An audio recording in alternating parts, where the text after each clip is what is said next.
geometric progressions. Here's a geometric progression. The first term is 3, so n equals 1, that's 3, then it goes to 6, 12, 24. What's the next term? Right, so in other words, we're multiplying up each time. There's a common multiple of 2. Right, so to get to this term, I multiply by 2. And so on. Oh, for heaven's sake. So, multiply by 2. The common multiple is 2 in this case. So if we want to get to the next term, we multiply by 2 again. But if you imagine starting at the first term, so a, the first term, is 3 again. So we use a to represent the first term. I multiply by 2 to get to the next term. Then I multiply by 2 again to get to the following term, and so on. To get to the third term, I multiply by 2 twice, 2 squared. So, in other words, the nth term is the first term multiplied by the common ratio called r, which is like the common multiple, and then to the power n minus 1. So to get to the third term, it's ar to the n minus 1. This is called the common ratio r. The common ratio. And if you think about it, a ratio is a fraction. To find the common ratio, all I need to do is to divide a term, any term, by the one before it. So r equals, say, the nth term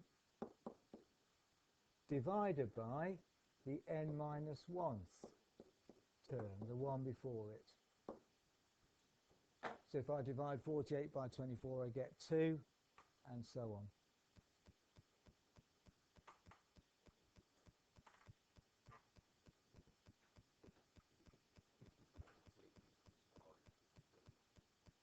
Yeah.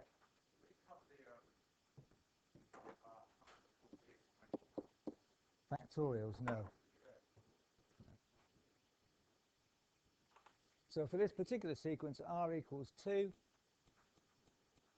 and a equals 3. And if I wanted to add them up, to get the sum of this, to get this series, in other words, of 3 plus 6 plus 12 plus and so on, so to get to the sum of these series, we have 2 formulae for the sum as far as the nth term in a geometric progression. And if you look at them, they are almost identical. It's a, the first term, times 1 minus r to the n over 1 minus r, if r is less than 1, and switched round in the brackets, r to the power n minus 1 over r minus 1 when r is greater than 1. And again, in the textbook, there's some discussion about how these are arrived at, but for this, at this point, we're just going to have a look at them and use the formulae.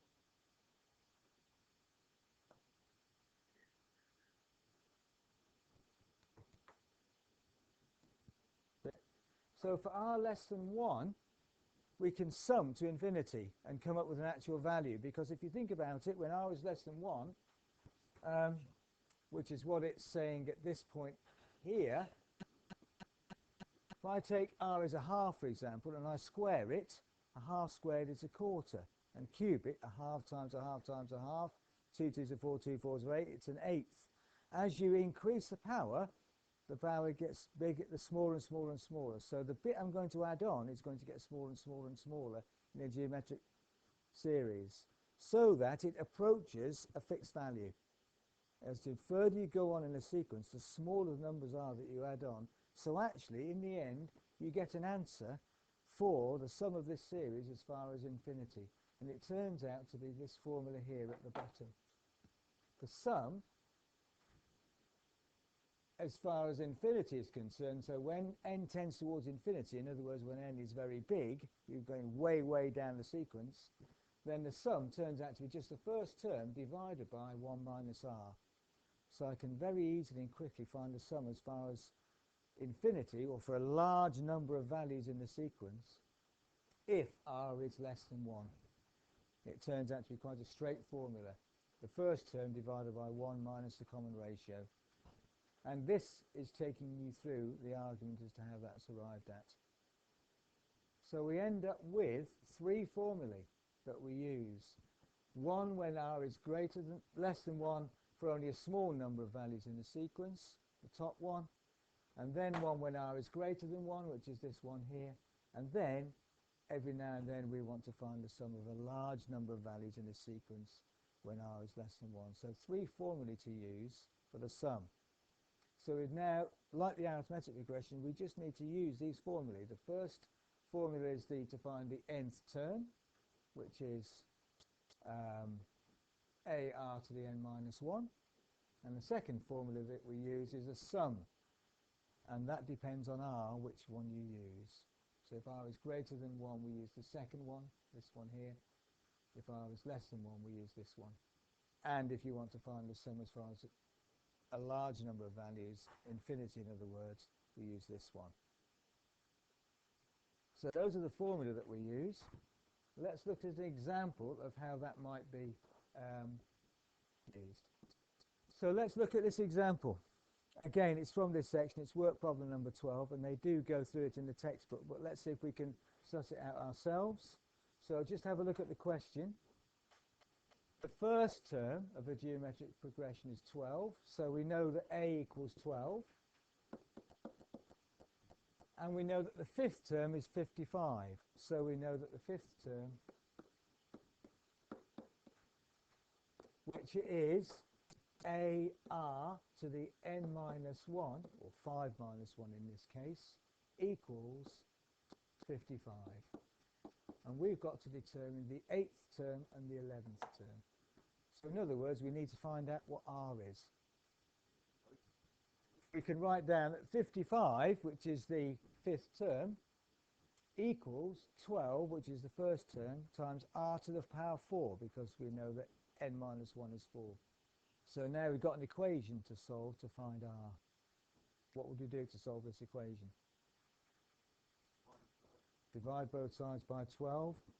So 55 divided by 12 equals r to the 4. And then we'd have to find the fourth root.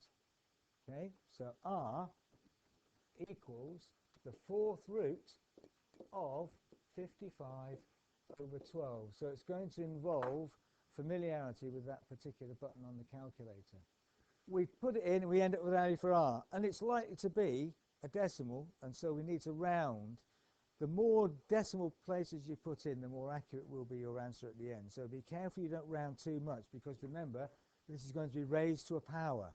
So you're multiplying by itself a certain number of times, and the bigger the error, the bigger that the error will be, the more times you multiply. So hold on to some decimal places. In fact, you could even hold it in your calculator as a solution. So now we've got our value for r, we can find the 8th term and the 11th term. So the 8th term is going to be a, which is 12, times r, which we've held in our calculator, to the power 7. And that will give us the 8th term. And similarly, we could find the 11th term. So if you just quickly find the 8th and 11th terms. So there are a couple of answers. The answer depends on how well you round, or how much you round r. You'll find in the 11th term, you're to the power 10, so the error is going to be 10 times the error at the start if you round too much, so be careful when you do that. So 5 or 10 minutes to look at this exercise 62. The questions are up here on the board. Try some of these.